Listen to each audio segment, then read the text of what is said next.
जी बिल्कुल, आज ज़िला कौंसिल चौक में वापडा के एहलकारों की जानिब से एहतजाज किया जा रहा है, जिसमें थर्मल पावर हाउसिंग की बंदिश पर उन्होंने मुज़ाहरे भी किए और हुकूमत के ख़िलाफ़ जो है वो नारेबाज़ी भी की।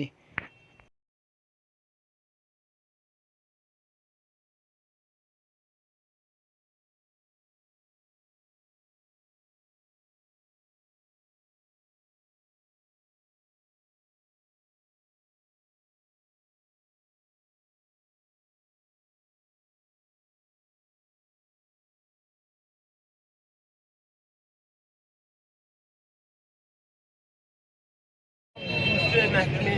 इससे मुफ्त